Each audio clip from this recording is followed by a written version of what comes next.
When he stepped onto the set of the music video Sweep the Leg by the band No More Kings in 2007, William Zabka probably had no idea the incredible comeback story he was starting. With a filmography stretching back to the mid-'80s, there's no doubt the actor was still best known to movie audiences for his debut role, that of the villainous bully Johnny Lawrence in the 1984 smash hit The Karate Kid. In fact, perhaps it was exactly because Zabka was so good as the unlikable Johnny that he found himself somewhat typecast after the film, and it's not unfair to say his post-Karate Kid career was fairly disappointing. Throughout the 90s and 2000s, most of Zabka's work was relegated to low-budget, straight-to-video fare. Undeterred, Zabka spent this time studying filmmaking, directing a 2003 short film titled Most that premiered at Sundance, won numerous awards at various film festivals, and was nominated for Best Live-Action Short at the Academy Awards. Despite this, to most people Zabka was still, and always would be, Johnny Lawrence, a truth made more evident in the Sweep the Leg music video, which starred Zabka as a fictionalized version of himself, living in a trailer in the desert and still obsessed with his Karate Kid role. The caricature could have been seen as somewhat mean-spirited if looked at in the wrong tone, but to his credit, Zabka energetically threw himself into the part with gusto, and the video became something of a viral hit. This almost certainly played a part in Zabka getting the call to once again play a meta version of himself in 2013, this time on the hit CBS sitcom How I Met Your Mother. In 7 episodes, Zabka would guest star as himself, starting with the episode The Bro Mitzvah, in which Neil Patrick Harris's Barney shares his theory that Johnny was the actual hero of the Karate Kid. This episode would also feature Karate Kid star Ralph Macchio playing himself, and seeing the two together on screen again, as well as the jokes regarding Barney's theory of the Karate Kid's inverted hero-villain dynamic, obviously struck a chord with many nostalgic viewers that had grown up with the film. Among those fans were TV writers and producers Josh Heald, John Hurwitz, and Hayden Schlossberg, who soon pitched to Zabka and Macchio a new television series sequel to the original Karate Kid film franchise, one which would focus on Johnny, recasting him as a now washed-up but likable anti-hero, and eventually revealing a new feud between him and Macchio's Daniel, who would now be written in a slightly more complex fashion in order to further blur the lines between the traditional good guy and bad guy roles from the movie. The idea was popular enough to elicit offers from Netflix, Hulu, AMC, and Amazon, but the crew surprisingly decided to sign with YouTube, and in May of 2018, Cobra Kai, named for the villainous dojo of the original film which an older Johnny now restarts, premiered on YouTube Premium, the company's attempt to enter the paid streaming market. The show received strong reviews and did well for the service, but ahead of its 3rd season debut, they learned YouTube was not interested in renewing the series for a 4th season, and so it was announced the show would be moving to Netflix, one of the streamers that had wanted it in the first place. With the 1st and 2nd seasons now able to reach a larger audience on a much more popular streaming service, Cobra Kai not only became one of Netflix's most popular shows, but a full-blown pop culture phenomenon. Now renewed for that 4th season, the show has made both Zabka and Macchio stars again, but it must be extra sweet for Zabka, who, except for a brief cameo in the 2nd film, did not enjoy the long-running association with the franchise that Macchio did, but is now the headlining star of a mega-popular series that is keeping the property alive and introducing it to a new generation. And yet, Cobra Kai was not the first attempt to do so. In fact, 8 years before the series debuted on YouTube, and 3 years before Zabka guest starred on How I Met Your Mother, there was an attempt at reviving the cinematic franchise, this time with an original continuity and entirely brand new characters and setting. And while quite successful at the time, one can't help but wonder if this version will be forgotten or dismissed as a strange footnote in Karate Kid history, as Cobra Kai now dominates the discussion around the franchise. The year is 2010, and Columbia Pictures, working with the China Film Group and Will and Jada Pinkett Smith, are looking to reboot a beloved 80s hit with The Karate Kid. 10,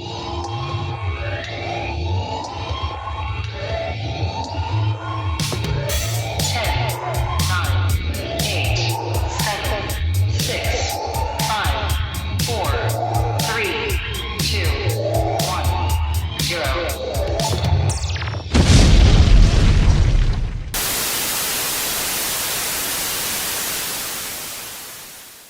Welcome once again to Failure to Franchise, the show dedicated to some of Hollywood's most infamous mistakes, missteps, and misfires. This is Trev.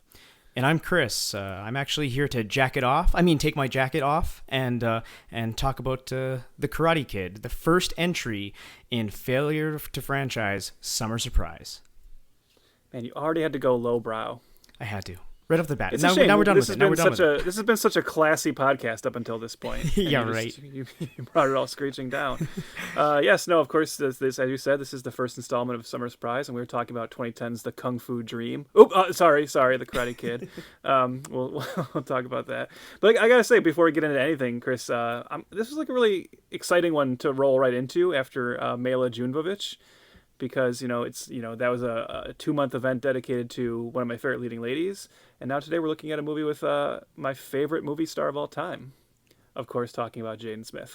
Anyways, why don't you tell us a little bit about this version of Karate Kid? Because I bet you there's someone listening right now who's like, Karate Kid, what are you talking about? That had multiple sequels and a TV show. Well, hold on a second. Let Chris fill in the details of which Karate Kid we're talking about. Yes. This is The Karate Kid 2010, directed by Harold Zwart. Zwarty! Zwarty is the first director to be a repeat offender. That's right. No, I don't want to say that because we have some stuff to say. But Harold Zwart directed a Mortal Instruments, City of Bones, and we had covered that in a previous episode, so please go check that out. But this one is written by Christopher Murphy, his only feature screenplay, by the way. And a story by Robert Mark Kamen, who was the writer of the original Karate Kid and The Fifth Element. So check that one out as well. That one we did right before this one. Do you think Christopher Murphy, do you think this is his only screenwriting credit because he doesn't even know how to spell Murphy? And people are like, well, I don't know if we can trust that guy to write another screenplay. Oh, absolutely. Like, first of all, I already always trust a Christopher. Okay, that's number one. But then when I see a Murphy with an EY, yeah, you lost me. You lost me. Yep. So this might be a surprise to some listeners of ours because we like to talk about failures. That's a big part of our, that is the podcast. But in general, the budget of this movie was $40 million. Domestically, it made $177 million. Worldwide, Trev, this movie made $359 million. This was a gigantic hit. Yeah. Yeah, no, I mean, we said before, and sometimes it just gets forgotten, so it's nice to kind of occasionally remind people that not every film we cover is going to be a financial failure or even a creative failure. Sometimes it's just these are movies that were meant to start franchises, which this one definitely was. And just for whatever reason, that didn't happen. And we can talk about that later, but we're just going to look at this film as this kind of singular instance of, well, this was supposed to be a beginning. It wasn't, but that doesn't mean it failed financially because, as you just put it, quite the opposite. And I remember this being kind of a surprise hit. I think, I think obviously you never make a movie expecting it to do poorly. So I think they're hoping it would do well. But my memory is that people were kind of taken aback by how well this did at the time. Definitely. Yeah. A lot of that has to do with a joint production of American and Chinese, production companies at the time, and kind of capitalizing on actually the success of Avatar. That's a huge reason why this movie made the steps to co-produce because, as we all know, Avatar. Some people don't want to remember that Avatar was gigantic and they want to shit on it from here till the end of time. But you know what? That movie happened, and it was gigantic, and people love it. But in 2009, Avatar did gangbusters, especially internationally and in China. So in 2008, Will Smith's production company, or management company, Overbrook Entertainment, joined with Sony Motion Pictures, and because of seeing Avatar's international success and also being inspired by the Beijing Summer Olympics, actually, decided to, hey, let's actually reach out to China and let's co-produce this movie and film it on location in some of the biggest landmarks in the country. Yeah, and it's interesting because we're going to talk a lot in this episode, especially later on, about the element of this film in terms of being an American-Chinese co-production. But this, for me, too, right when this came out, for reasons we will discuss, there were a lot of articles written about that and a kind of a heavy look, taken at that aspect of the film. And this really was the first point that I started to be really aware of what was becoming, that kind of the overall importance of China in playing like, into the box office. And obviously that's just become more and more of a story with Hollywood since. But I know this was definitely one of the first movies where I heard about that and where it started to be like, oh, this is the way it's heading, huh? This is going to be like a big part of movies moving forward, is trying to court that Chinese box office and working with China sometimes to do so. Absolutely. And you even alluded to it, this movie being called The Kung Fu Dream. Well, in this film, there is no karate. Karate is more of a Japanese martial art, and they decided to film this in China and then look at the Kung Fu art of combat. So Yes. the North American audiences kept it at the Karate Kid. That was by the decision of Jerry Weintraub, the producer who produced the original. Obviously had an attachment to that name, didn't want to lose it. Exactly. There's a certain iconography with the franchise as it stood. So I get it. We'll get to if I agree with it. Right. But that's kind of, there's not a lot production wise why this movie came to be. I think it was just about like timing. It's, it was 20 years since the original, 20 plus, 25 probably, right, at that point. Yeah, it was, and I think the other interesting thing is this was a film that was specifically set up as a star vehicle, not for Jackie Chan, who's of course the biggest star in it, but in fact for Jaden Smith, because this is a movie that was produced by his parents.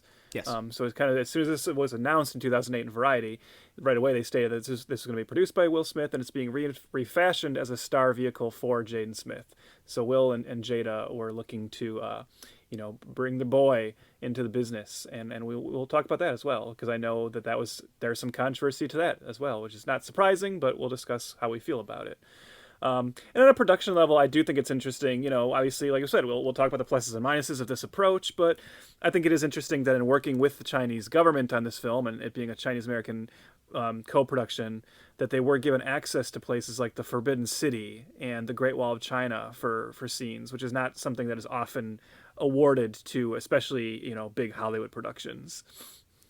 And it doesn't help that you have the megastar golden boy as of Jackie Chan in your back pocket that can basically negotiate almost for you at this point. So, for sure, yeah. So there's a lot of this movie that's like very calculated. But yeah, like like as you said, we have more to say about like the film itself, and not so much like all the business wheeling and dealings. But this was just a clear. This was an easy one, right? There was no way the Karate Kid was never going to get remade. That was going to happen. Maybe, Chris, this is just a good time to talk about how our history with Karate Kid, because yours is actually kind of interesting in that you just saw it for the original 1984 Karate Kid. You just saw it for the first time recently on one of our group movie nights. Yeah, I have zero attachment to the franchise. It had just missed me, or I had just missed it, just due to my age. I was, born in 1988. 5 years after it had come out, and I never really got into it at all. So for some reason or another, it has surpassed me. And recently we watched it, and I enjoyed it. I thought it was good. I thought it was. It was a nice 80s romp, it was nice for that. I just don't have any attachment to it at all. So I was really looking forward to jumping into this one without the baggage of nostalgia, one. And I guess. What about you? You've seen The Karate Kid many times, right? Yeah, I also just wanted to quickly point out that 88 is 4 years after Karate Kid came out, not 5, unless this is more your weird Canadian metric system dealings here. What did you say? What did you just said? What? How? Wait. You said when did it come out? It came out in 84. Hoisted on my own petard. Obviously, being born in 80, Karate Kid was a movie that I certainly grew up with. It was one of those films, right? It was on cable all the time. Right. So my generation completely grew up with that. I have memories of seeing the sequels in the theater, not the next Karate Kid, which I don't think I saw until that came to cable as well. And the less said about that one, the better. Well, it has Walton Goggins in it, I'll give it that. But yeah, the whole trilogy I saw a lot as a kid. But I think I told you when we did our movie night, we were kind of revisiting it. One of our other buddies, it's like one of his favorite films. Obviously I grew up on it. I like it, but I've always felt like it's a little overvalued by a lot of people. I think it's slightly overrated. And in fact, I think Cobra Kai now, the show, is the best thing for that movie. Because I think that show actually allows me to re-engage with that movie in a slightly different way, and essentially saying, Yeah, Daniel does suck. So I think that's something we talked about when we watched it.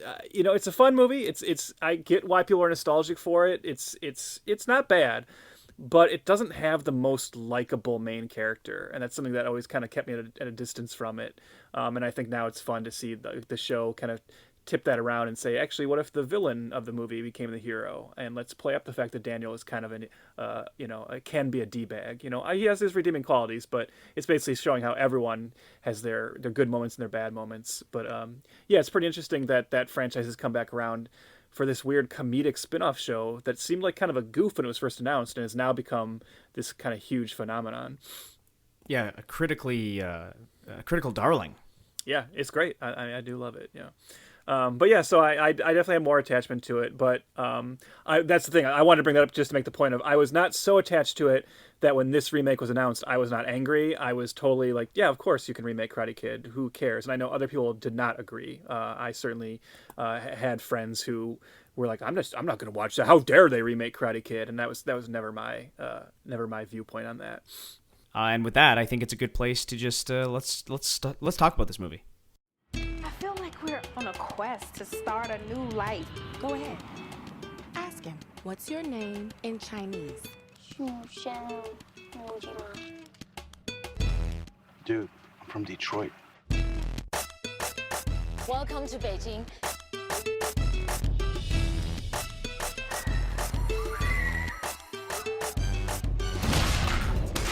Gonna do something? I just want to go home. This is home.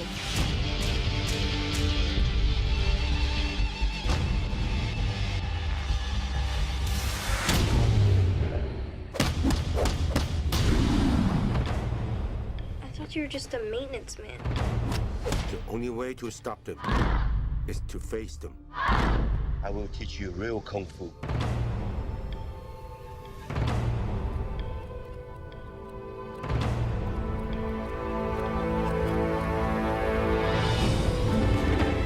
Hang up your jacket. Take it down. Put it on. Take it off. I already did. Jacket off. Kung Fu lives in how we put on the jacket.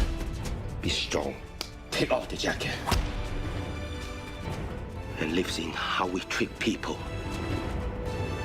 Everything is Kung Fu. Check it out!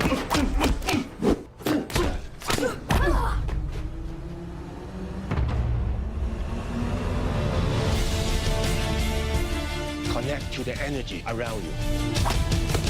I get it. You're Yoda and I'm like a Jedi. Oh my God. Your focus needs more focus.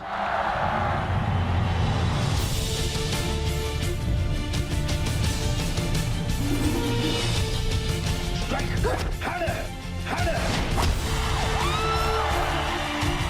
I don't want to be scared anymore. Life will knock us down, but we can choose to get back up. Remember, always strong.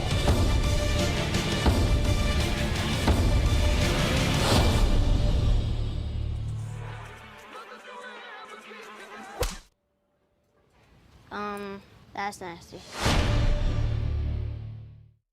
Okay, where's my plot? The plot. Okay. Let's see if I can get through this well.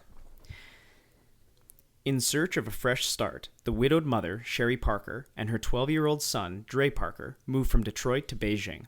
Dre is indeed a stranger in a strange land, with the obvious language barrier and daunting task of acclimatizing to a foreign culture and new school. But he does befriend a fellow classmate, Mei Ying, which soon catches the eye of Chang, the school's fearsome bully. Dre is attacked by Chang and his gang, but are fended off by Mr. Han, the maintenance man of Dre's apartment. Mr. Han is much more than just a maintenance man, you see, as he is revealed to be a kung fu master who agrees to train Dre for an upcoming tournament. As Mr. Han teaches Dre that kung fu is not about punches and parries, but maturity and calm, Dre realizes that facing down his bullies will be the fight of his life. Indeed. So I'll go first on this one, Chris, because I don't know how you felt about it. This was your first time watch. This was my second time watch. I saw this. I didn't see it in the theater. I rented it when it hit DVD. And I think I tipped my hat to you before when we watched the original. I probably said this, that based on that watch years ago, at that point I maintained that I thought this remake was better than the original. And that has not changed. So I will say, revisiting it, I don't know how controversial a statement this is, but I believe that this is the superior Karate Kid. And beyond superior Karate Kid, I just think this is a really good movie. I think it's a little long. I'll say, if we're going to eventually talk about what we don't like, I think this is a movie that's over 2 hours, and I don't think it's a movie that has any right to be over 2 hours. But beyond that, I think this is a very, very effective retelling of the story. I think it does some things right that the other movie does not do right. I think it takes some of the things that worked last time work just as well, if not better here. I think it's well directed. I think the performances are all really strong. I think, China is actually a great location for it. There's some amazing scenery and some amazing locations. And I really enjoy this film. I think until Cobra Kai came along, this to me was the high point of the Karate Kid franchise. I actually forgot that you had said that you thought this was better than the original. So I'm actually glad to hear that, because I adored this movie. Good. Like, Good, yeah. Dude, I loved this movie so much, I have bought it. Okay. So yeah. it was on Netflix. I watched it right after it was done. I texted a bunch of friends being like, I fucking love this movie. Went on eBay right away, found a copy, a Blu-ray copy, and then bought it immediately. And this movie is, how do I put this? I don't want to, I'm going to be pretty hyperbolic in this episode. I'm not going to lie. And I'm so excited. I've been so excited to talk about this movie since I watched it a couple nights ago, because this is what remakes should be. Mm-hmm. This is how you do a remake well. Obviously, you're going to have the same plot, but there's going to be some slight changes that make it its own. Obviously, the cultural impact of the original can't be duplicated, but that's not the fault of this remake in any way, shape, or form. This movie is genuine. It feels justified. The cinematography is incredible. The fight sequences are brutal, especially for a kid's movie. Mm-hmm. It's respectful of the culture, albeit simplified, of course, but it's almost appreciative of Chinese culture.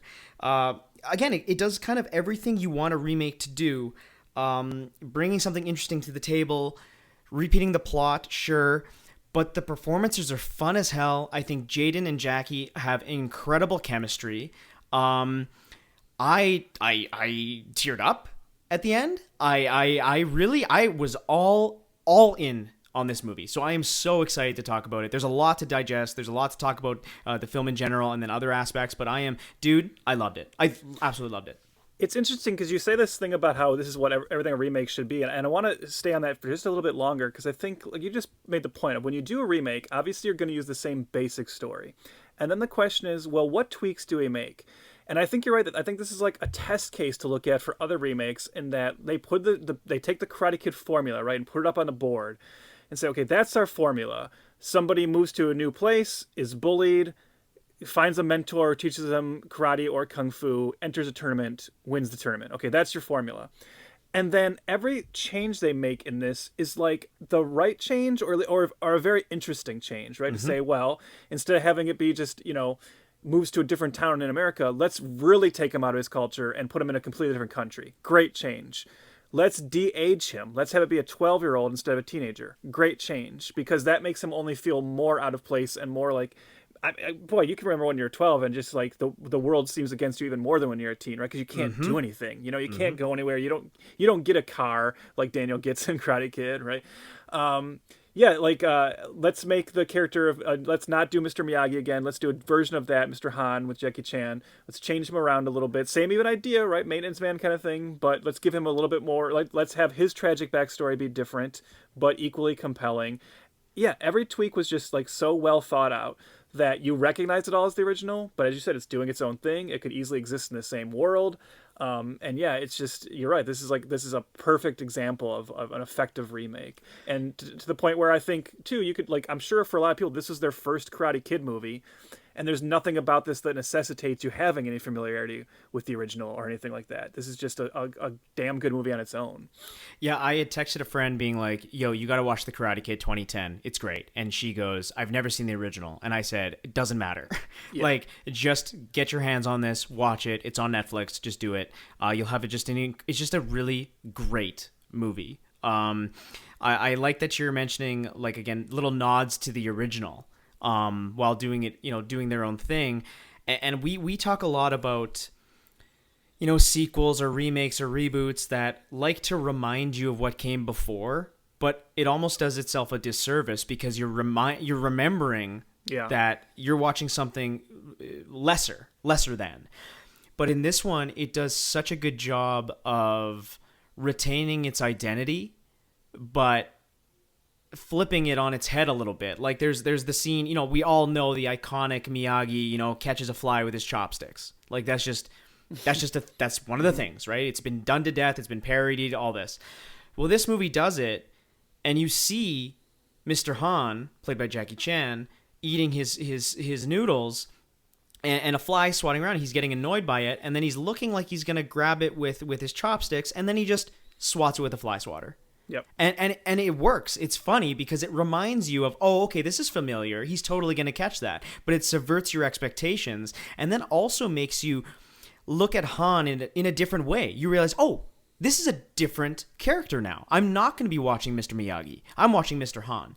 And I really, really like that. This performance, I just want to jump to Jackie really quick. Like, obviously, we're going to talk about him a lot, but what a great performance. He's stoic and wise, and it's rare to see that in his films. Usually he's kind of like the bumbling, fun, goofy guy in a lot of stuff. Like I know in his other, stuff made in Japan, or sorry, made in China, he's very, he's the star. But this one, he feels very grounded. Do you know what I'm trying to say here? Like he's not a buffoon in any way. Oh yeah, and I mean, so I'm okay. As I mentioned earlier, when I joked it was Jaden, but no. Yes, Chris knows this already. But Jackie Chan is my favorite movie star of all time. Now that's not the same as saying your favorite actor. It's favorite movie star. I don't think there's like I love Jackie Chan as like a presence, as a screen presence. I love the majority of his movies. I got really into him in the '90s. His Hong Kong stuff started to be released in butchered dubbed versions over here, like Rumble in the Bronx and Super Cop. And then I went through that period of like finding every movie of his I could on bootleg VHS or these kind of like cheap VHS versions and getting all those, finding more DVDs. And I've just always loved him. And, I think most of the stuff of his from Hong Kong that came over here was the more like comedic kung fu stuff, because that's what he's mostly known for. But he started trying to show his dramatic chops pretty early on too. And he's definitely had some movies like Crime Story, some of the later police stories. He's always had a dramatic side to him. And I was glad that this, at least once he got to do like, he got to showcase that in a big way for a Hollywood audience. A few years later, he got to again with The Foreigner, which is also a kick-ass movie. But yeah, and you mentioned the point about how he's not technically the leading man here. He is the sidekick, right? He's playing second fiddle to not only a young kid, but a young kid who is not a movie star, right? This is like meant to be their emerging performance. And you could see the ego of some people being like, well, I'm not going to do that. But I think ultimately this movie makes a lot of, correct decisions, but their biggest victory was getting Jackie Chan, and Jackie Chan seeing what this movie was and fully committing to it and just giving an incredible performance. Pat Morita received an Oscar nomination for Mr. Miyagi in the first movie. And I don't know, this is probably, I might sound kind of shitty by saying this, but I've always looked at that film and been like, I think he's good in it. I'm a little surprised he got a nomination. This one I look at and I go, well, Jackie Chan didn't get a Best Supporting Actor nomination for this. That seems a little unfortunate, because I think he's fantastic in this. I love him in this. I'm right there with you. I had the exact same feelings on it. This reminded me. Follow me on this analogy because you'll get it, but it's kind of wonky. But I recently went through all the Rocky films for the first time, and again, that's surprising to maybe some listeners, but I'm not honestly I'm not a big sports movie guy. Sorry, but I finally went through the Rocky franchise and I got to Creed, and I loved Creed. I thought Creed was spectacular, And I think watching Rocky Balboa in the mentor role, but not even just Rocky, you're watching Stallone.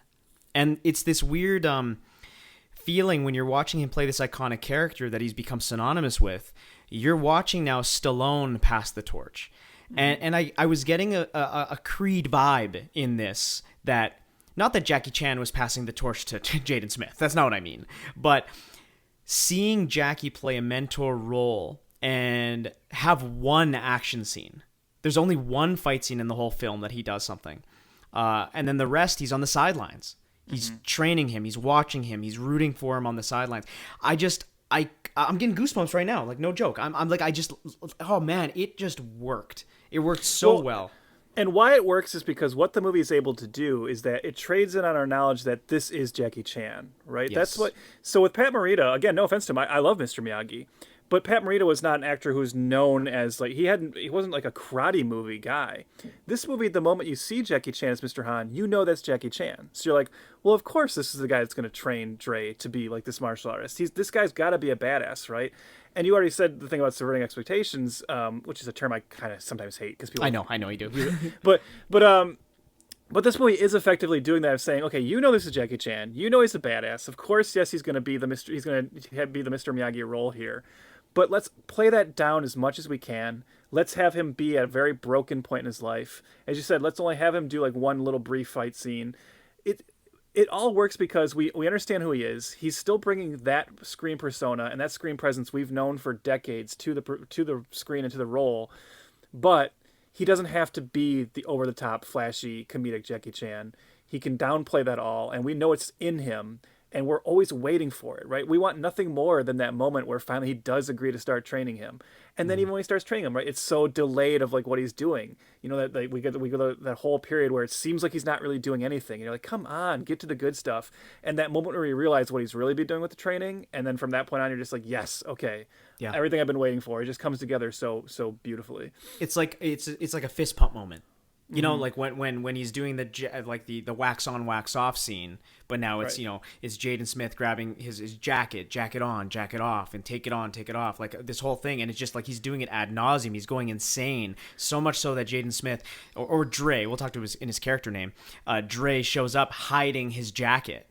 And then right away, Mr. Han's like, "Where's your jacket? Go get it." And then Dre freaks out and he's mad about it. And he's like, "Mr. Han, like, what the heck are we doing here? Like, I thought you were supposed to train me." And then when he goes up to him and is teaching him about defense, self-defense, knowing where you're or expecting where your enemy's gonna be, and feeling one with the fight, and it's just so awesome.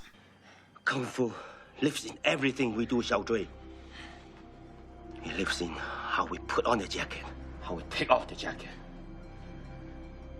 And lives in how we treat people. Everything is Kung Fu. Like it's just I'm getting goosebumps again. Jackie does such a great job, and I haven't seen a lot of his dramatic roles. But this one it does such a good balancing act, does such a good balancing act. I'll figure this out in editing. That in the fight scene that he has, where he saves Dre from the bullies, it's the Jackie we know and we remember. His fight style is inventive, grabbing the kid's sweater, tying them all up, making them hit each other, because you obviously don't want to see an old man fighting a bunch of children. He's forcing them to fight him. That is the one funny, like that is the one time where the film really gets to trade in on, in a big way, us going like, oh, that's Jackie Chan, because the moment where the 12-year-old gang decides that they're going to take this guy on, us as the audience go, oh, you stupid kids. Like, what a mistake you've just made. Yeah. I know there's 5 of you or whatever, but that's Jackie Chan. And I don't care if he's in his, like, 50s here. You're going down, you know. And I love when it's the classic Jackie moment of, like, when he tells them to stop, he turns around and he doesn't look into the camera, but the camera's focused on him, and he is tired. And he's hurt, and he's like, oh, and he's shaking it off. And I love seeing classic Jackie Chan like that. That's what made him the superstar he is that he was one of the first heroes, we've talked about this in other episodes or just privately too. Heroes, you want to see them get hurt. Not that you want to see the actors get hurt, but you want to get reminded that, ooh, they're not invincible. Because if they are invincible, what the heck is the point? But by the way, if you do really want to see them get hurt, you also got that with Jackie Chan all the time as well. Because you're so right. He got constantly hurt, and he was smart enough to know, like, well, you know what, to prove how seriously I take this and how real it is, I will put the footage of me getting hurt in the end credits, and you get to see all of that. So him and his stunt team, and then again, that went a long way towards endearing him to the audience, of saying, look what he's sacrificing for us. Yeah. This guy just wants nothing more than to make fun movies that we all sit for just 90 minutes and love, and look what he's putting himself through, how many bones he's broken. He has a permanent hole in his skull because of this, he's electrocuted his hands to the point of burning off all his skin. And then the fact that he's like, well, I'm going to put that footage in the movie, man. I'm going to show you that. Obviously, this movie doesn't ask him to do anything like that. That's fine. I don't need old Jackie Chan to sacrifice himself anymore. Please do not. Yeah, no.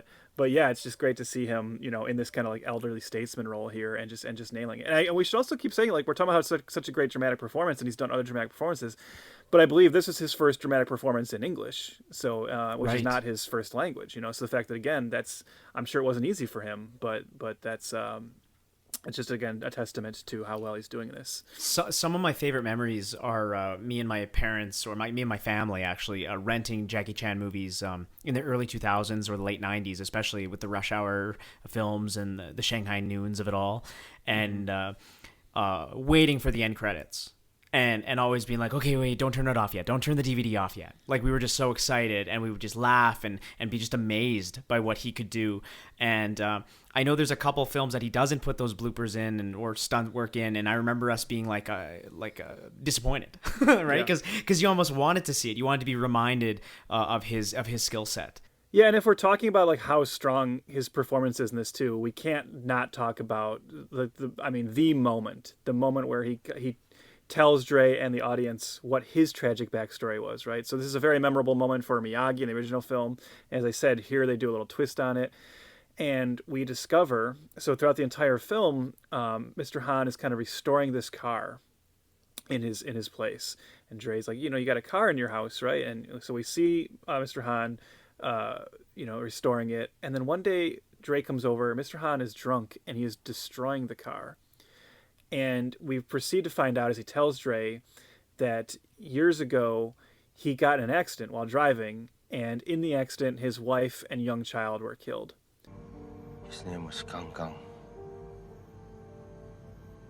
Xiao Dre, how old are you? 12. He was 10. He was so beautiful. Her name was Zhang.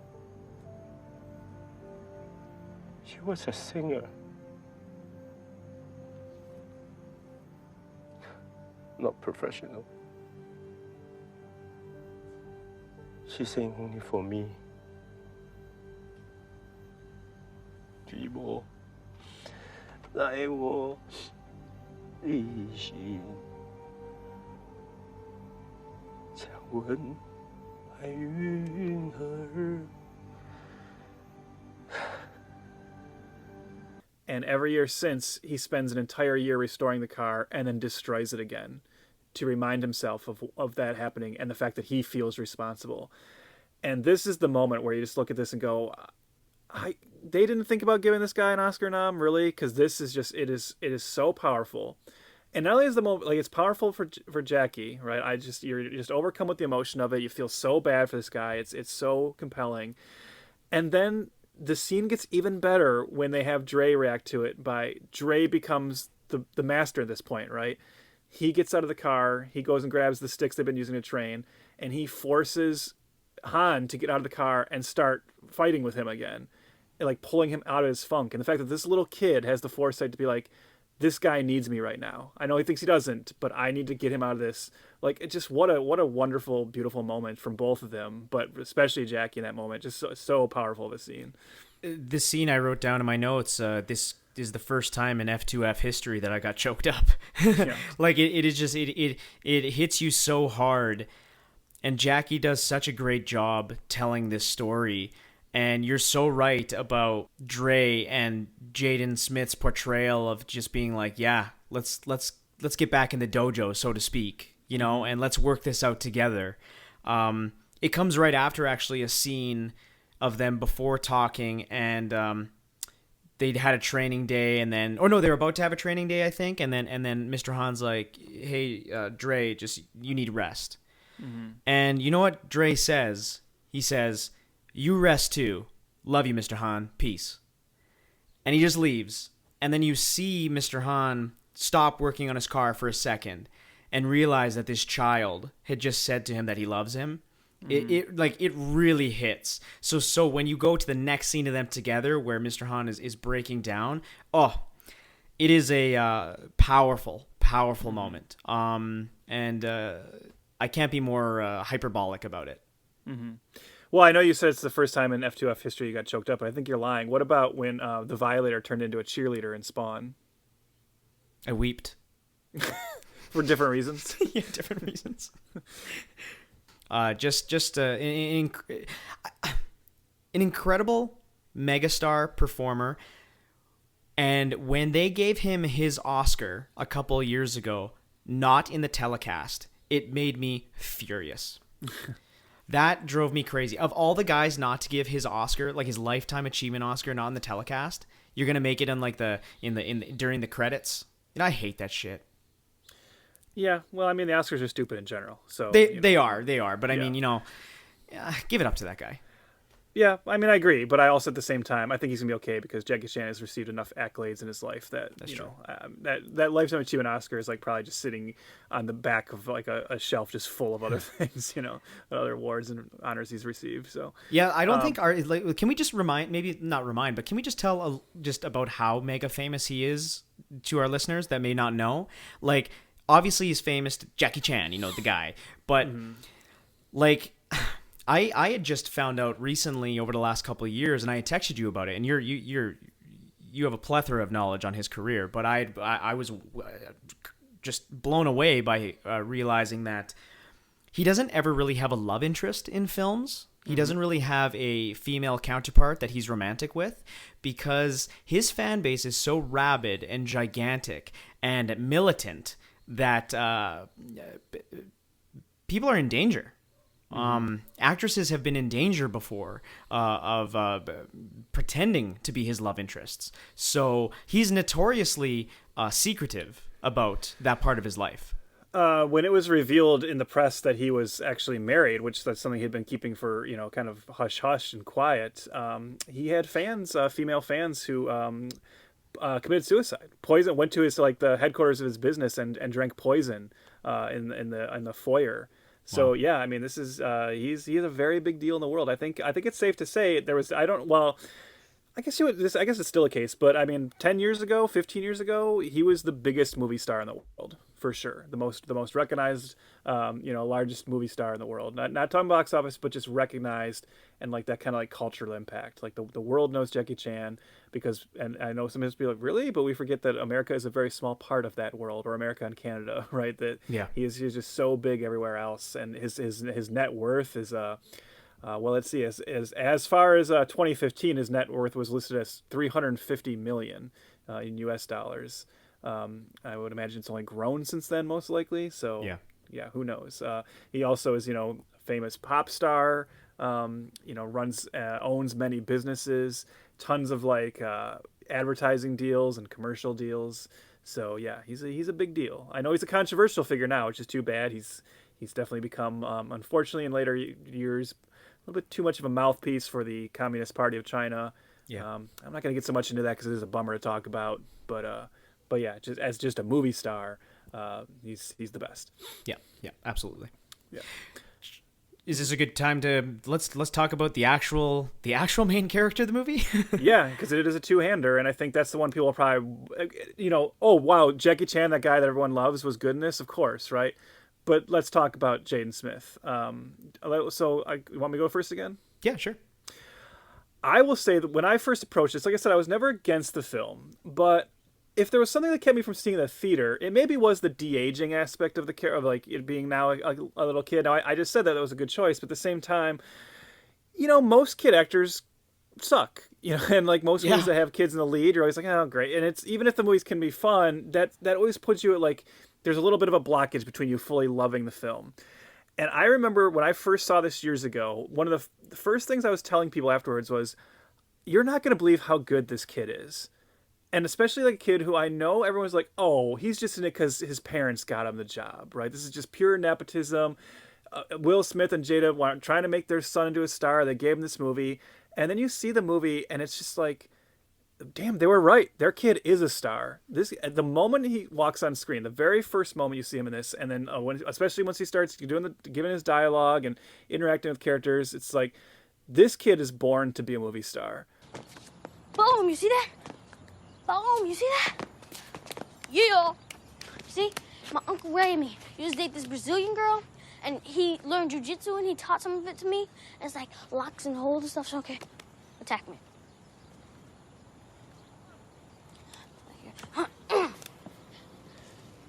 See that? Feel that? I could break it. I'm choosing not to. It's a pressure lock. Dangerous. Oh, and he also taught me capoeira, so can't touch me. Can't.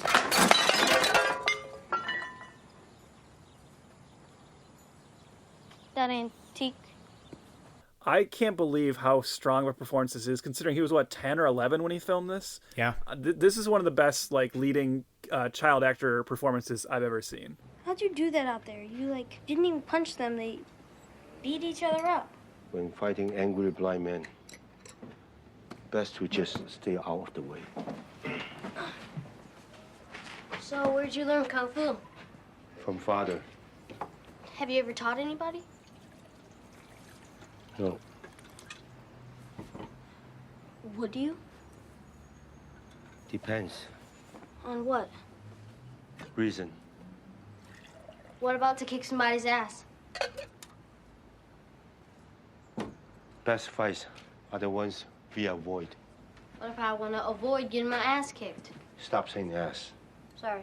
Absolutely. He's funny. He's Charming. great. Oh, he's so charming, and it's a natural charm. And why are we surprised? I know. His dad is Will Smith. I know. And that's I'm glad you're touching on the nepotism part of it, because I'm guilty of that too, by looking at Hollywood and being like, oh, of course so and so's in this movie and yada yada. But Jaden surprised me. And again, why did he surprise me? It's just you're going into it very cynically at that point, and it's a shame, because he's fantastic. He's like you said, kids can fucking ruin a movie, and you could have the best movie in the world, and if you got a kid actor in there that sucks, I know you, but I don't know about the listeners, but it rips me right out of it. Honestly, sort of like the original Karate Kid. Like Ralph Macchio is like, whatever, he's fine. He's not great. Yeah. He's not great. He's not good. Like, let's just say that.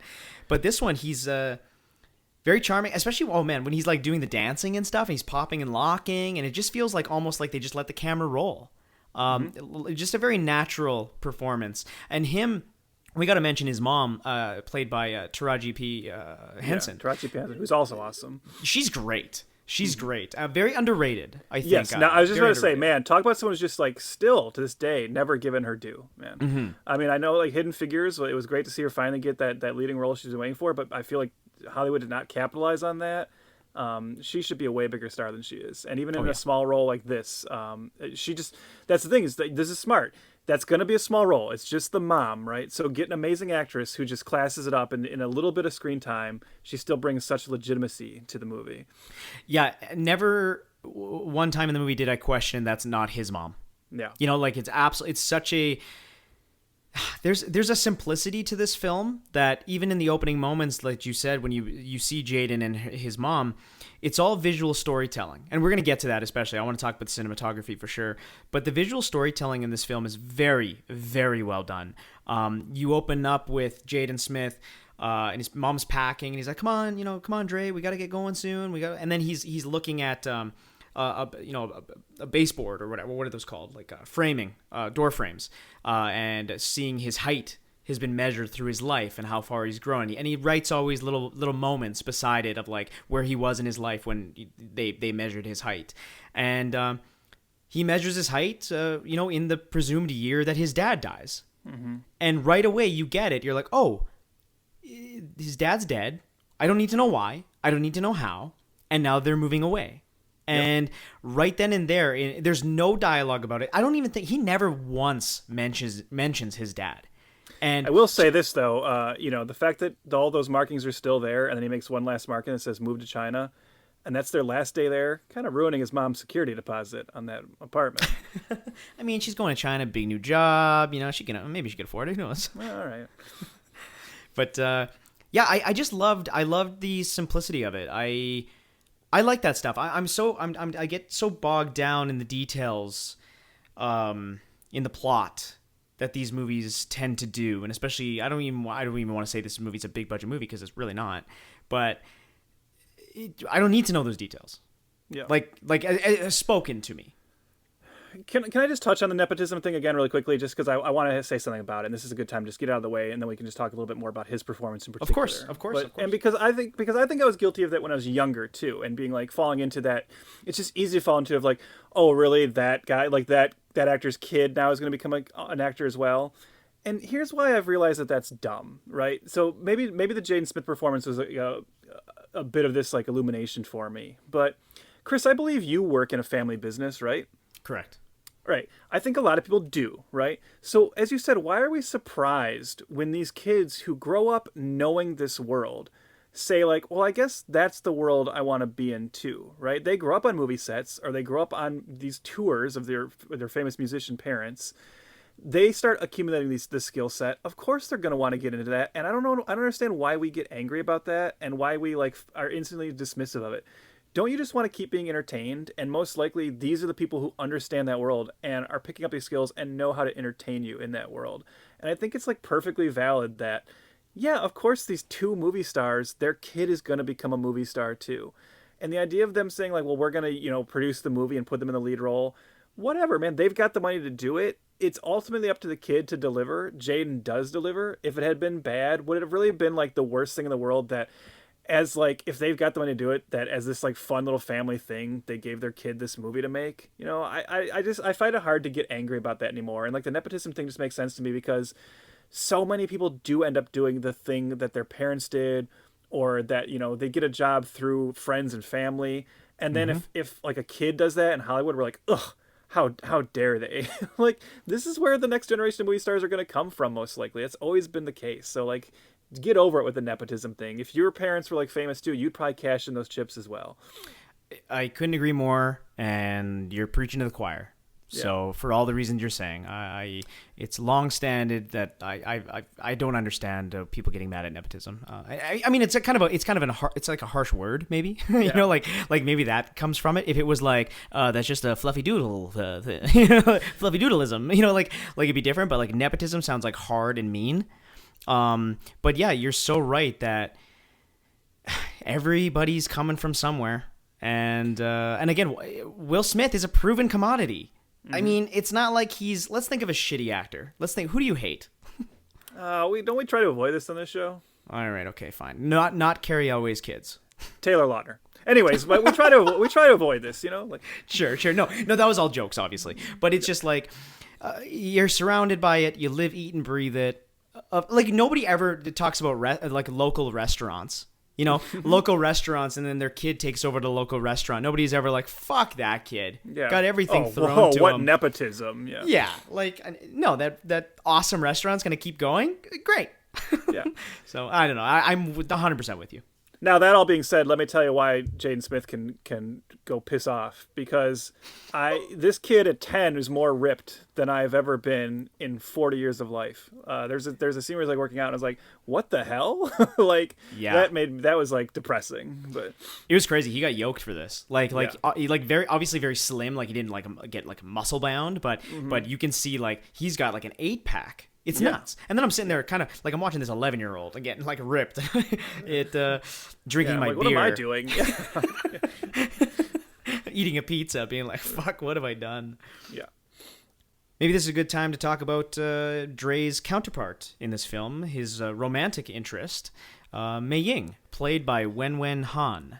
Yeah, so I definitely wanted to ask you about this because in looking at some reviews and stuff over the past couple days, I've seen that, some of the criticism of this film, or at least one I've seen pop up at least a couple times, was that by making the characters so young, people felt like the romance felt weird because we're looking at 12-year-olds. But I don't know. I found it to be very sweet in this movie. I thought like it felt like the way 12-year-olds see romance, right? Mm-hmm. Where when you're like that young, you think the first person you have a crush on, that's definitely the person you're going to be with for your whole life, right? It just feels like so important. And like you as an adult can look at it and be like, well, these kids probably don't really have a future together. That doesn't matter, right? It's about what's in the moment. And I think the movie does it wise, too, to have them never really even... I don't think the terms like boyfriend and girlfriend are ever spoken. No. You know, like they have a kissing scene. We'll have to talk about that. But even like when he's presenting himself to her father later to try and win over the family, he's just saying like, I'll be the best friend, you know, your daughter can have. And I just think the relationship is really sweet in this. I agree. And that's the word I kept saying, too, in my notes, is like, this is just a sweet little, you know, romance of these kids. Mm-hmm. And that's okay. You know, like, and that's okay for them to kind of crush on each other. And it's done like really, really delicately too. Like it's you got to give credit to Harold Zwart here. It's handled very, very well, that it does come off as a friendship, just a really strong friendship. They do have a kiss, but it's done like how you would expect a child to, like when you were a kid, you know, you kissed girls when you were a kid, you know, and like, it's not the same as it is now. That's for sure. It's just very, very innocent, and that's okay. That's okay. I bought into it, and she's a good little performer. She's fun. She meets him in his charisma, I think. Mm-hmm. There's a great scene where they go on a date. Or kind of, actually, they just kind of play hooky from school, honestly. Yeah. And they go to an arcade. And earlier in the film, Dre has shown his popping and locking skills, and she just thinks it's hilarious, and he's so good at it. Well, they go to this arcade, and there's kind of like a Dance Dance Revolution type, you know, arcade game. And Dre's like, "Hey, you should dance for me." And she's like, she's shy about it. She doesn't really want to do it. And he's like, "No, come on, like, let's see your skills." And she does this like great little performance for him, and it's like super fun. And it's funny because it focuses on Dre a lot, and you can see that this little kid is just kind of falling for her even more. And Jaden Smith sells it so well that he's kind of just in awe of this girl hanging out with him and dancing for him. And it's just like really, it's innocent, it's sweet, it's fun, it's good. I liked it a lot. Yeah, no, I like it too. I think it's just, like I say, it's really well done. It's not pushed to the forefront. If anything, it maybe gets like a little forgotten in like the final, like, you know, minutes of the film. But whatever. Like, that's not, at the end of the movie, you're there more for the tournament than, I guess, like their story. So that's okay. I think once you have the moment where, so you talked about the moment where they go play hooky. It's a plot point that makes her late to like a very important violin recital. And that almost like costs her the whole thing. And so her parents then view Dre as a bad influence and tell her she can't be friends with him anymore. And that's kind of like the second act, or another second act obstacle for him, that now his one kind of friend there is no longer talking to him. And Mr. Han helps him compose a letter in Mandarin and take it to her doorstep and read it to her father, apologizing and saying, "I'll be your best friend." I thought that was just all so great, and that moment is so nice when he like appears at the door and like and talks to the parents. Well, just the dad. We never see if the mom forgives him, but it is kind of true that after that moment, we don't really get too much more of the two of them together. I wish there was like maybe one more scene really solidifying, like maybe have the family actually allow him to come over for dinner or something. But totally. But whatever, you know, it's what's there is done well. Yep, I agree. I guess I did want to briefly talk. So since we're talking about all like the main characters, I guess it's a good time to talk about Cheng, the Johnny Lawrence of this film, the young bully. This is, I would say, and then we also have Master Lee, who is the crease of this film, right? The leader of the evil dojo. This to me would be where I'd say if there's anything that the original does better, it is this. In that I feel like the villains are pretty underdeveloped in this film. Like I think you mentioned earlier how they're just kind of bullies, and that's true. And they, you know, yes, they were just bullies in the original too, but there was a little bit more there. There was a more of a relationship between Johnny and Allie. There was just this kind of more of a past that was there. Kreese was like very charismatic. We spent more time with Cobra Kai. There's only really a couple moments with Master Lee and like his students. I don't know if you're agreeing with everything I'm saying. I just felt like they work as like the heavies of the film, but they're not as dynamic and they're not as memorable as the bad guys in Karate Kid. These guys aren't going to get a spin-off TV show 30 years from now, you know. I agree to a point. I think they are so villainous that they become sociopaths, and that's what I kind of like about it. That they are just so mean, and also I think where it succeeds past the original, which I agree with you. There's a little bit more in the rivalry in the original one, but what it lacks there, it gains by the brutality of the fight scenes. So like Chang and his gang fucking beat the shit out of Dre, and it is brutal. Like I had mentioned that before, but it's brutal. They flip him around. They honestly, they really take him to task.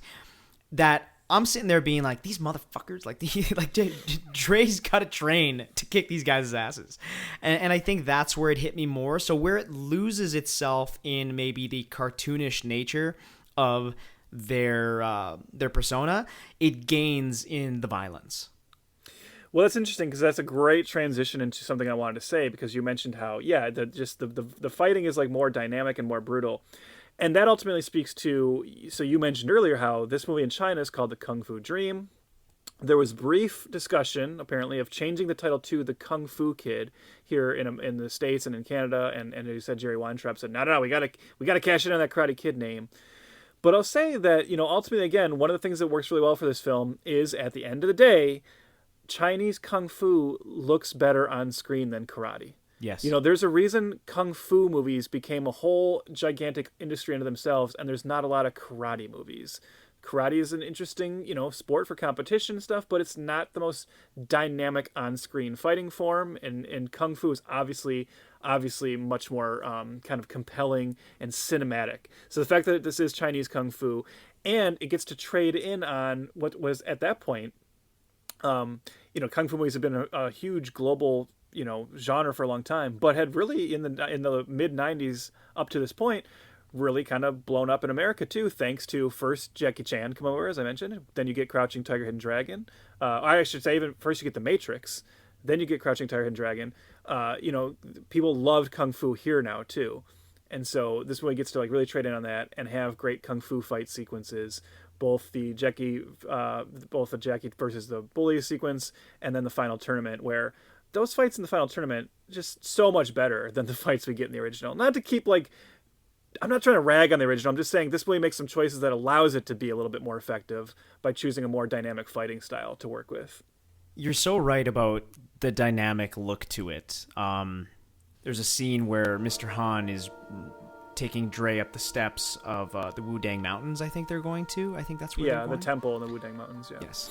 And Dre gets captivated by a young woman on a ledge, and she's out there imitating a cobra, so to speak. That's what Dre sees. Dre sees her imitating a cobra. And there's this music cue, which I'll get to. We're going to have some score horror later.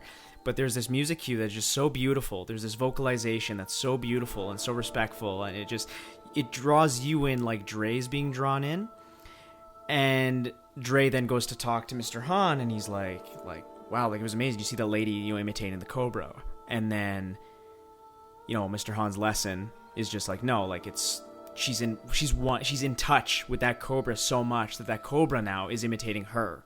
Mm-hmm. And it's such a poignant moment and such a great lesson that I feel like, especially in this film, every lesson that Mr. Han is teaching Dre, it builds on the next. They're meaningful, it's powerful, and there's character growth every single time. So, in the final fight when he's fighting, Chang, he starts to do the crane movement, and it's just wonderful to look at. The same motif comes up, and then all of a sudden Chang is imitating him, and it's like this incredible. Oh, there's just an incredible look and feel to Kung Fu. Like, that's where I'm going with this. It's just like Kung Fu is wonderful to look at. Mm-hmm. It is just, it totally sucks you in. I couldn't agree more that, like, I don't think I know I just saw The Karate Kid for the first time, but I can't tell you anything but the sweep the leg thing. Like, but that's kind of a meme at this point. The Karate Kid 2010 is just, I will always remember Dre's fucking flip kick, Yeah. you know, and just like knocking Chang out. It's wonderful to look at. And I said that the evil dojo in this or whatever, they wouldn't get a spin-off show, but I want to see a spin-off movie about that kid in the tournament with the mohawk. Oh yeah. This motherfucker. I said the thing about Dre being ripped. I was never as cool as this kid was when I was 12. I know nothing about this kid except what a badass. He's got this amazing like mohawk haircut. He seems like he's like the best fighter in the tournament until he comes up against Chang. But I was like, I don't know who this kid is, but I want to watch a whole movie about this kid. What 12-year-old mohawk kung fu fighter. Sign me up, man. He was like Goku, right before his fight, he would always just like grab his hair and push it up, and that was like his way of getting into the game, and he was awesome. It was awesome. Yeah. Yep. And speaking of the look of the kung fu, can we just really hammer home on the cinematography by Roger Pratt in this film? Yeah. This movie is gorgeous. It is completely gorgeous. A total showcase for on-location shoots and China as a whole. Nothing beats shooting on film, hey? Film versus digital, the film grain, the handheld work, the camera work. It's tangible, it's real, it's intimate. The visual language is just so interesting to me that you're never bored. Like, I know you had said that the movie runs a little long, which, I could agree to that to a point for sure, but it's never not visually interesting. Mm-hmm. It's different when you have a 2.5-hour movie where the camera's on a tripod on, a 2-shot, and that's all you get. But this one, the camera's always moving. It's always up with our characters. And again, it's showing the vistas, the scenery, the beauty of China. And man, is it everything right now is being built or filmed in a dome over at Disney Studios, and that's impressive to me. Don't get me wrong, and it has been, we talked about it in private a lot of how it impresses me, but man, is there nothing like going on location on the Great Wall of fucking China and shooting a scene. Yeah.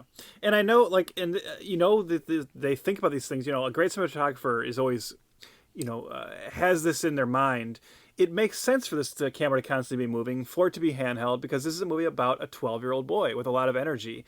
And Dre is someone who, as you said, he jumps around a lot. He's very active. He moves around.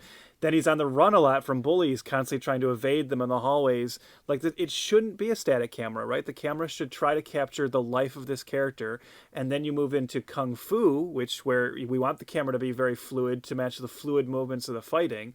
And then, as you said, then we get to these temples, and there's that amazing helicopter shot of them training on top of that temple. Now, I don't know logically if this maintenance man and this young boy would really be allowed to go onto the roof of this temple.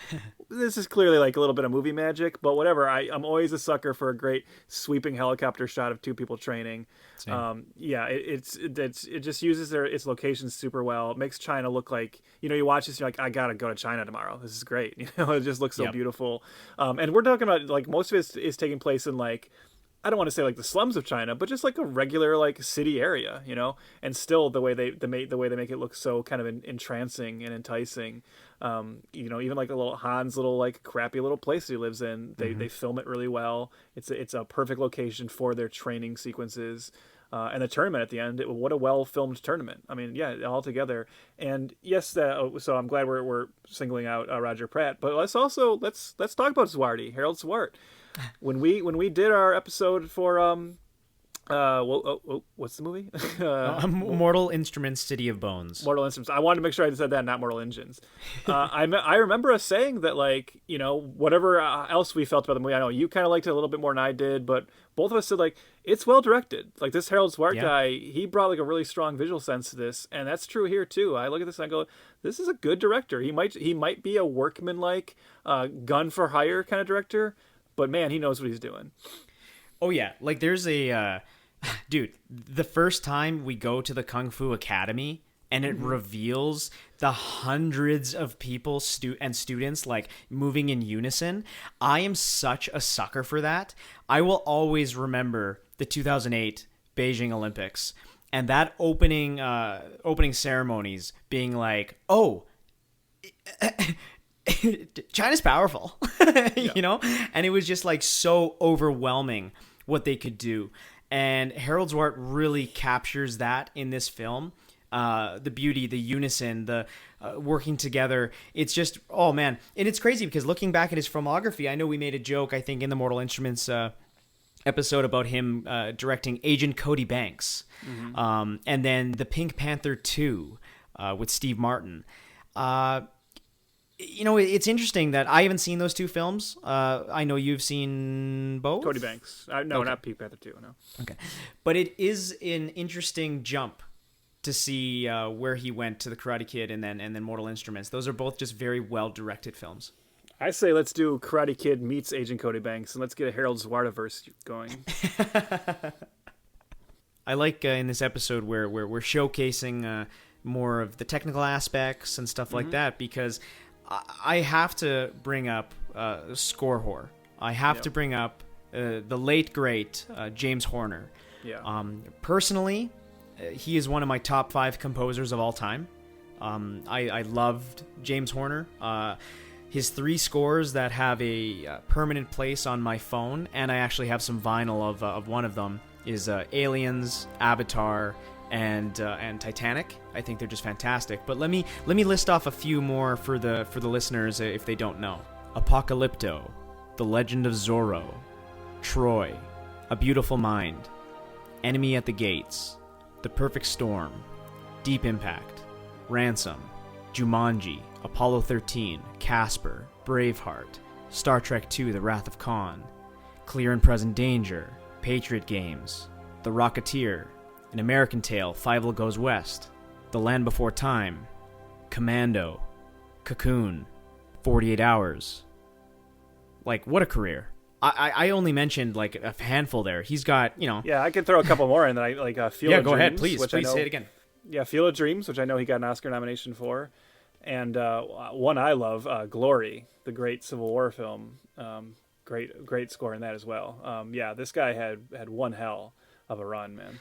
Yeah, it's just one of my absolute favorite composers, and the stuff he brings to this film is that classical, whimsical Hollywood drama feel, and I just love his style. There's shades of Avatar in this one too. There's music cues that I feel like maybe fell off of the the soundboard from when he was scoring Avatar a year or two before. But this one is just really, really wonderful stuff. It's exciting, it's impactful, it's beautiful, whimsical, like I said. And it's a real shame we lost him in 2015 to a plane accident, right? Yeah. Like I think he was just a private plane. Yep, he was a pilot, single passenger plane accident. Yeah. And we lost one of the greats, so I wanted to take a couple extra minutes as we do and name off just some of his career. And James Horner was one of my personal favorites, and he just does great work with this stuff. I actually have already listened to this album front to back. I think it's an hour and 5 minutes long that you can listen to it, and it's just really, really wonderful stuff. I think the testament to his talent and his skill is that. So you mentioned we were talking about his score in this movie. And you mentioned how there's like shades of Avatar in it. And that's the thing is like, Hans Zimmer, you don't hire Hans Zimmer to do a little character piece like Karate Kid, right? You get Hans Zimmer when you want a big bombastic blockbuster score. Mm-hmm. But James Horner, you could hire for either. And he's going to take them both with the same amount of seriousness and treat them equally. So I could see some composers looking at something like Karate Kid and being like, well, that's one I can kind of toss off a little quickly. Yeah. That's just a little that's not, I don't have to worry about a big epic theme or anything, but I don't think James Horner looked at it like that. To James Horner, a score for Karate Kid should be treated the same as a score for Titanic, and you could trust him to do like a small little character piece movie, or something like a legal kind of movie like The Pelican Brief, with the same kind of intensity as you do like Apocalypto, a super violent, epic, action film. So that's what I think was really impressive about him, is that I feel like he could just dive into any genre and deliver incredible work. So definitely, that was a really sad loss. I remember being pretty bummed hearing about that.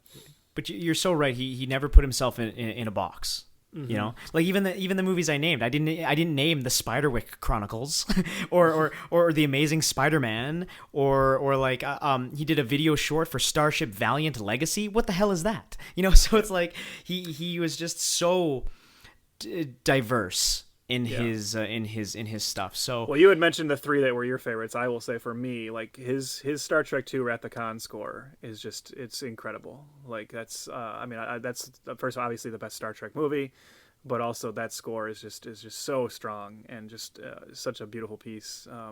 And I know that's really the one. I think that's really the one that really kickstarted his career.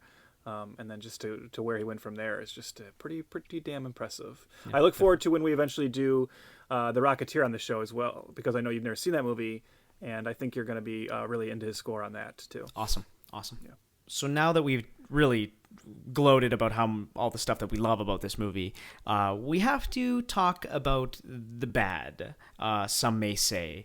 And I think it comes down to something very troubling that happens in the entertainment industry, and especially around this time. This seemed to be the first one to really be out on Front Street that this was happening. But we're going to talk a little bit about censorship in film, primarily due to the Chinese market becoming gigantic. So it's a little touchy subject. We're going to do our best to be respectful, obviously. Everything we say is just more about the government, not its people at all. It's about the government and it's a stranglehold on its censorship towards its people in general, actually, and the world at large.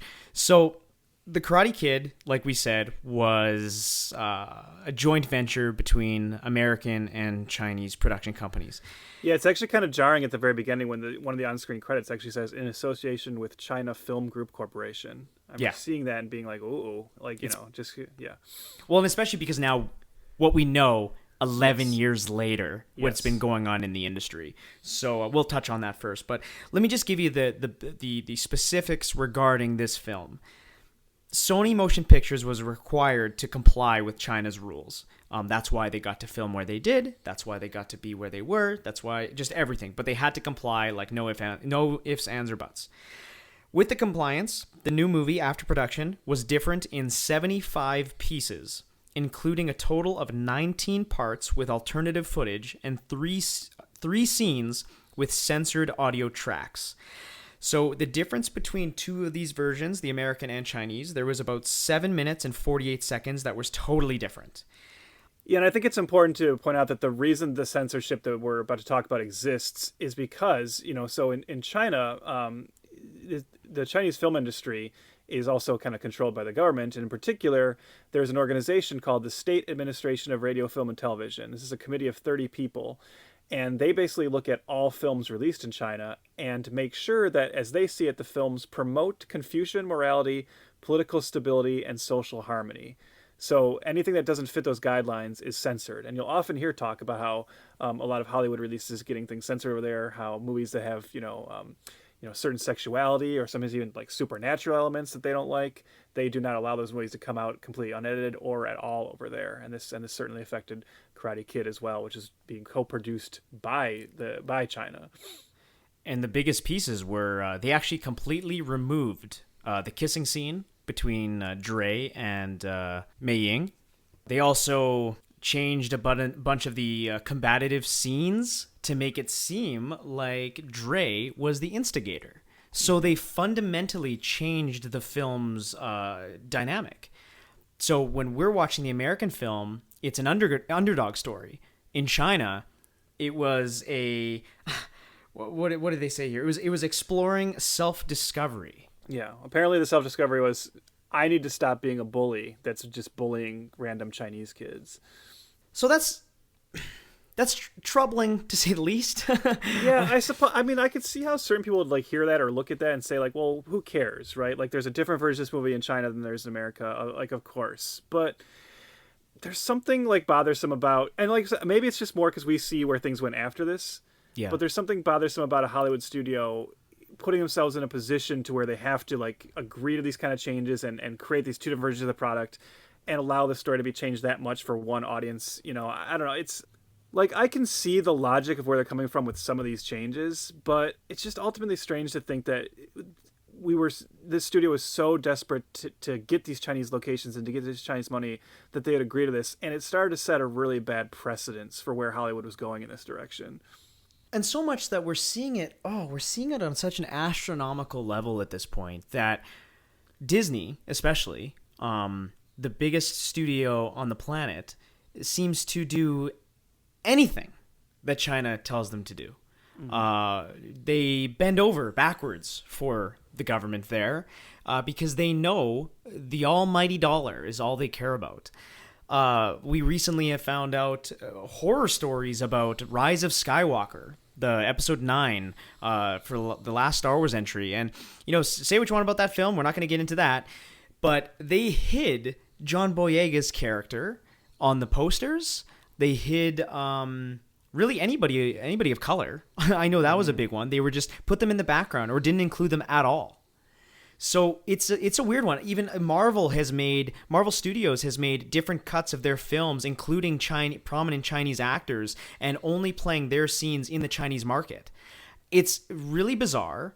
And it's just really troubling. I do not like this at all, and it's happening so much, and people don't realize it's happening as much as they should know. And even in the industry, first of all, me and you are not in the industry. We are two dum-dums talking about movies on a podcast made for 5 people. You know what I mean? But when I hear film bloggers or bigger film sites not attack this head on, it drives me insane.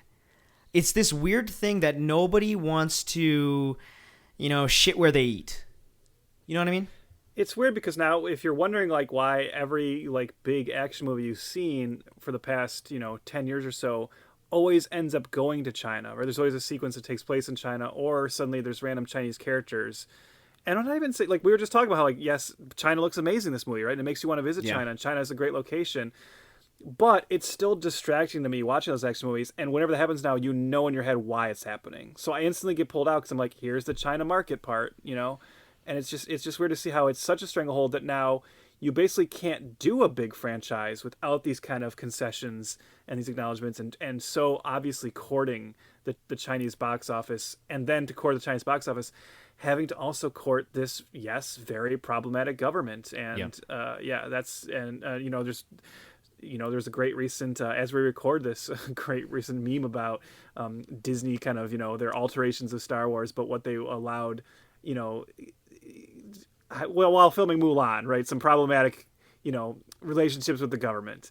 It's just, it is all really ugly and unfortunate. And it's just, I love this movie. I don't want to say the Karate Kid caused all this, but as I said, it's where we started to notice it really starting to become an issue. It's getting so bad that recently in the news, John Cena, mega tough guy John Cena, everyman John Cena, had to apologize in Mandarin on Instagram to China and its people for saying Taiwan was a country. That's all he said in passing. Yeah. He didn't even talk about it. He just said it in, the great country of Taiwan, or whatever he said.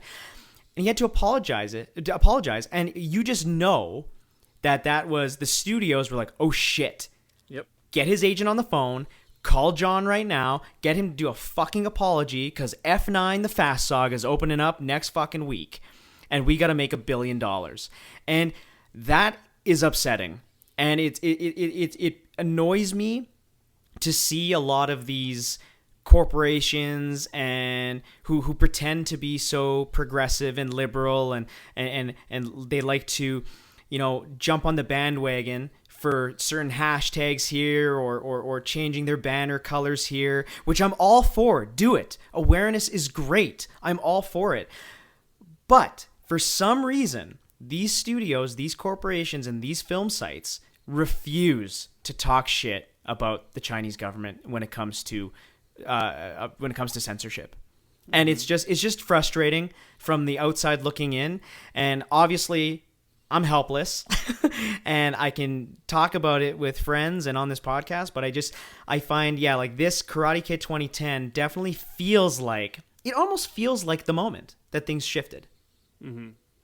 So we'll see how the film industry goes, but it's I don't know. It doesn't feel good. It doesn't feel good, especially when a company like Disney owns fucking everything, and they're censoring not even for the Chinese market, but they're censoring for content that was filmed 30 years ago. Like something like the worst. I think the worst offender is really Splash. Yeah. The movie Splash, Daryl Hannah shows her bare butt in it, and they CGI'd her hair to go over her butt, and it's not even done well. And it's like, it's just silly to me. I think it's a lot of smoke and mirrors and a lot of just talk. And it's just, I think censoring our art is a slippery slope. And if we're doing it in our backyard for a different backyard, it's just another conversation entirely. And I just wanted to hit on that. Take nothing away from this film. I fucking love this movie. Like I said, I bought it. But it is funny that even on the Blu-ray, Trev, you text me a picture about this. What was it again? Oh, yeah. One of the special features is Chinese lessons. Yeah. So, like, I mean, yeah. it's just silly. Now, I love the movie too. We've made that quite clear. I think we both love it. We both think it's better than the original. And before we go into sequel talk, I just want to ask you, because you teased this earlier, do you think it should have been called The Kung Fu Kid? Oh, without a doubt. Oh, yeah. Yeah. Yeah, without a doubt. Yeah. Yeah, I agree. I think there's one little nod at the Karate Kid title when his mom calls it karate in the movie.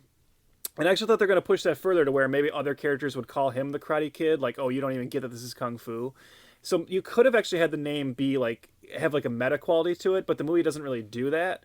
So it really is distracting that that's the name of the movie. I mean, I get it. I get what Jerry Weintraub means about how this is the name we're trying to cash in on. But since you weren't using it, it does end up seeming kind of silly. And it could have really felt like more of a true spin-off if you had given it the different title. Well, especially when they don't even use the same names as the old characters. So it's like, whatever. Be your own thing. Yep. But. So we did not get a sequel to this. And as we said earlier, this is a huge hit. It did really, really well. Made a lot of money. I think people were very impressed with, the performances, the overall story, how effective of a remake it was. And I know right away there was talk of a sequel. But it never happened. It seems like the closest it came was in 2014, in 2017, Breck Eisner was brought on to direct the sequel. Breck Eisner seems like one of those guys who just gets to attach to a lot of stuff that ends up not happening. And this is just another long line. And I know at one point he was attached to do a Creature from the Black Lagoon movie and things like this. But this is definitely one of those that just never ended up happening. I believe there's been various scripts over the years. I don't know. I would have to guess it's not going to happen at this point. We're more than 10 years past this film. What do you think? You think there's any chance of a Karate Kid 2 at this point? No, and I think especially because the success of Cobra Kai. Yes, exactly. Cobra Kai being a huge hit was the final nail in the coffin of this as a potential franchise for sure. Yeah, in another time, maybe, Jaden Smith comes back in his 20s and he's the mentor for some other newbie for the Karate Kid 2. But, Cobra Kai really took the source material and ran with it and changed it. And I haven't seen it. I'm just speaking from the outsider. But it just sounds like it's completely made its own thing. So much so that the writers of Cobra Kai have stated that they will never ever mention this film in any way, shape, or form because it's not part of the Miyagi-verse. So yeah, and that doesn't bums help. me out. That's what I'll say. That's where they definitely lose me there. I love Cobra Kai, but I was thinking, okay, so this is clearly not going to get a sequel. But what we've seen is that Cobra Kai has actually done a really nice job of getting people excited by bringing in characters from other Karate Kid sequels. The villain from Karate Kid 3 is going to be in the next season of Cobra Kai. People are very excited about that. So I did think okay, well, I bet at some point they could probably have Jaden show up in Cobra Kai as Dre, right? You can finally cross these two together. And then when I saw their quote, so this is the quote from the writers of Cobra Kai talking about why they would never do that. They say, "We've ruled that out completely. Jackie Chan is mentioned in season 1 of the show as a human, so I think in our world Jackie Chan is an actor and a performer. If the characters on our show have seen a movie called The Karate Kid, they've seen that one." And that's just so dumb to me. Fact that Jackie Chan exists in their universe as an actor doesn't mean that Mr. Han also can exist. This would certainly not be the first time ever where you have something like that where, in the Marvel universe, they might still have Pulp Fiction and Star Wars, even though Samuel L. Jackson is Nick Fury. That's a lame excuse to say you can't do this. And when this movie was very, very successful, and when this movie actually kept the Karate Kid name relevant again for, like at a point where it wasn't. And probably maybe I would say on some level helped Cobra Kai get made because the name still had some relevancy to it and had some financial success behind it. For them to just be like, no, we can't acknowledge that movie or bring it into our universe. I don't agree with that. I think it'd be nice for them to cross those two over. You think they'd ever get Jaden Smith to that show, though? I think they would, honestly. I think they would. So? Yeah, with the clout that show has, and just Jaden Smith probably finding it fun to just go and maybe do a couple episodes and get to play this character again. I don't see why they wouldn't. That's true. Probably not Jackie Chan, but probably not Jackie Chan. Yeah, no. Yeah. But I will say, like, at this point, I remember when this movie happened, I first saw it on DVD, I was kind of hoping for a sequel.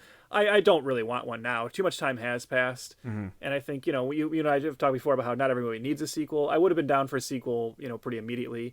But at this point, it is kind of nice that it is just this kind of standalone film, a really effective one, and they didn't get a chance to potentially ruin it with sequels. Totally. It just kind of miffs me that this one seems to be forgotten about completely, even though it made almost $400 million. Like, yeah. It's weird that this one, and I think it is because Cobra Kai has overshadowed it completely, but it sucks that the best Karate Kid is kind of just a fart in the wind. Like it's just gone. It's just it's upsetting because, like you said, we've said Jackie Chan is amazing. Jaden Smith is great. It's so fun. It's so powerful. It gives me Rocky vibes, and it's just like a movie it just happened, and that's it. Yeah, I will say what bums me out about it is that we talked about how impressive of a young performance it is for Jaden, and the fact that unfortunately he follows this with After Earth, which is very, very bad. And nothing since, really. Like, he hasn't done like another like big movie since, and that's 2013 now. And I feel like, I guess, like, maybe, I don't know, maybe the embarrassment of After Earth took the wind out of his sails a little bit. He doesn't want to pursue that route anymore. But I mean, you look at him in this, and you just go like, I don't know, can you give that another shot? Like, obviously, After Earth was a miscalculation. Maybe stop doing ones completely attached to your dad. I know I'm not against the nepotism thing, but try to strike your own, forge your own path now in the movie world. Because he's clearly got something. He just has that innate charisma that he inherited from his dad. And I'd like to see him come back because I don't hold After Earth against him necessarily, So looking at him in this, I definitely would like to see what an older Jaden could bring if 11, 12-year-old Jaden was that charismatic and that powerful on screen. Make a sequel and bring Willow into the fold. Sure, why not? Yeah. And with that, we wrap up our first installment of Failure to Franchise Summer Surprise. The next one on the docket is 2015's Gem and the Holograms. I don't think either of us have seen that one, so no. That should be interesting, question mark. But yeah, follow along, please, on social media, at F2FPod. That's at F2FPod. That's Instagram, Twitter, Facebook, all that fun stuff. Check your podcast app. Our Letterboxd links are there to see what we're watching. Rate, review, whatever you do. That'd be awesome. Shoot us a star rating. Whatever you deem appropriate. And the best place to keep on board with us is right through the podcast. Join the tribe and hit that subscribe and stay on with us because we got a lot of fun stuff in store for Summer Surprise. I'm really looking forward to this. If this was as good, Gem and the Holograms better be just as good, right, Trev? Yeah. Let's go with that. All right, thanks for listening. Go take off your jacket. I did find it kind of funny that in the end credits they had like the Polaroid of like Will, Jada, and Jaden together.